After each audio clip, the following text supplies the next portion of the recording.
ഇവിടെ സംഭവിക്കുന്നത് തീർത്തും വ്യത്യസ്തമായൊരു നിലയാണ്. ഇപ്പോൾ കഴിഞ്ഞ ദിവസം രാത്രി 1.25 മണിക്കൂർ വൈദ്യുതി ഇല്ലാത്ത കഴിയേണ്ടി വന്നവനാണ് ഞാൻ.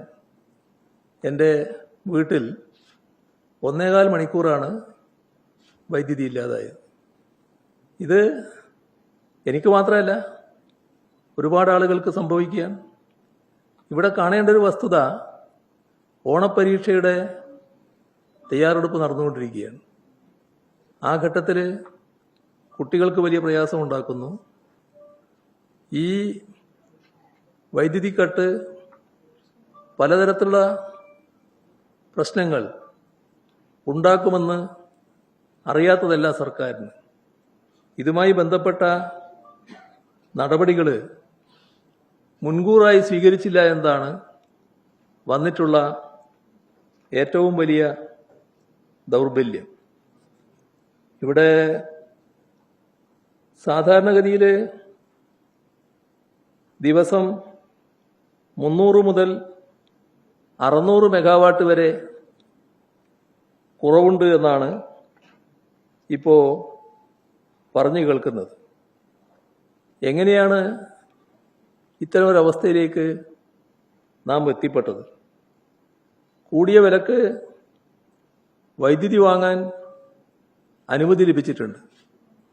പക്ഷേ ജൂലൈയിൽ ഒരു ഹ്രസ്വകാല കരാറിലൂടെ വാങ്ങാൻ തയ്യാറായത് 150 മെഗാവാട്ട് മാത്രമാണ്. അപ്പോൾ നേരത്തെ ആവശ്യമായ തയ്യാറെടുപ്പ് നടത്തിയില്ല എന്നല്ലേ ഇത് കാണിക്കുന്നത്? അതിൻ്റെ ഭാഗമായിട്ടല്ലേ ഇത്തരമൊരു ദുരവസ്ഥ വന്നിട്ടുള്ളത്? കേരളത്തിൽ വൈദ്യുതി എത്ര ആവശ്യമുണ്ട്, കയ്യിൽ എത്രയുണ്ട്, എത്ര ഷോർട്ടേജ് ഉണ്ട്, അതെങ്ങനെ പരിഹരിക്കാനാകും? ഇതെല്ലാം നേരത്തെ തന്നെ പ്ലാൻ ചെയ്തു പോകേണ്ടതല്ലേ? കേരളത്തിലെ വൈദ്യുതി രംഗം നല്ല ശക്തി പ്രാപിച്ചൊരു കാലമാണ് ഈ കഴിഞ്ഞ ദശാബ്ദക്കാലം. കാരണം ട്രാൻസ്മിറ്റ് പദ്ധതി 10,000 കോടി രൂപ ചെലവിട്ടുകൊണ്ടതാണ്. എടമൺ കൊച്ചി പവർ ഹൈവേ പൂർത്തിയാകില്ല എന്ന് കണക്കാക്കിയത് പൂർത്തിയാക്കാൻ നമുക്ക് കഴിഞ്ഞിട്ടുണ്ട്. അതേപോലെ തന്നെ ആഭ്യന്തര ഉൽപാദനം 2092 മെഗാവാട്ടാണ് വർദ്ധിപ്പിക്കാൻ ആ ഘട്ടത്തിൽ കഴിഞ്ഞത്. ഇങ്ങനെയെല്ലാമുള്ള നിലയിൽ നല്ല മെച്ചപ്പെട്ട അവസ്ഥയിലേക്ക് വൈദ്യുതി മേഖല എത്തിയതാണ്. പക്ഷേ വസ്തുതയായി കാണണമല്ലോ. നമ്മുടെ കയ്യിലുള്ള വൈദ്യുതി കൊണ്ട് മാത്രം പ്രശ്നങ്ങൾ പരിഹരിക്കാനാവില്ല. അപ്പം അതിനാവശ്യമായ തയ്യാറെടുപ്പ് നേരത്തെ നടത്തണം. ആവശ്യമായത്ര വൈദ്യുതി വാങ്ങണം.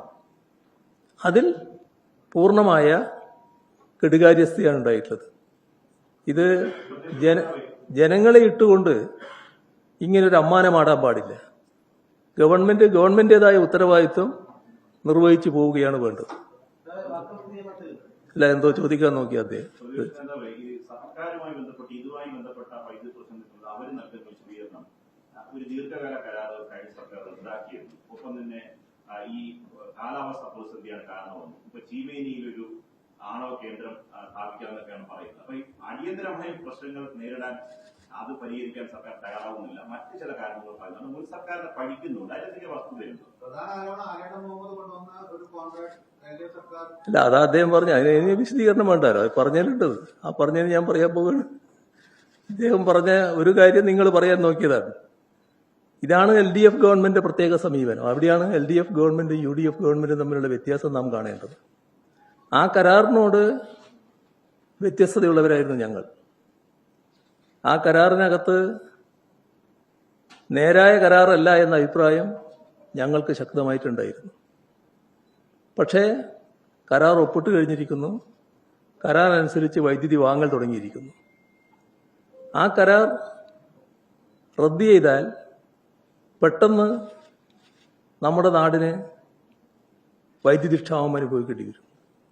അപ്പം ഞങ്ങൾ തീരുമാനിച്ചത് ആ വൈദ്യുതി കരാറുമായി മുന്നോട്ട് പോകാനാണ്. ഈ വ്യത്യസ്തതയുള്ളപ്പോൾ തന്നെ നാടിന്റെ പൊതുവായ താല്പര്യം കണക്കാക്കി ആ വൈദ്യുതി കരാർ അംഗീകരിച്ച് മുന്നോട്ട് പോകാനാണ് LDF സർക്കാർ നടപടിയെടുത്തത്.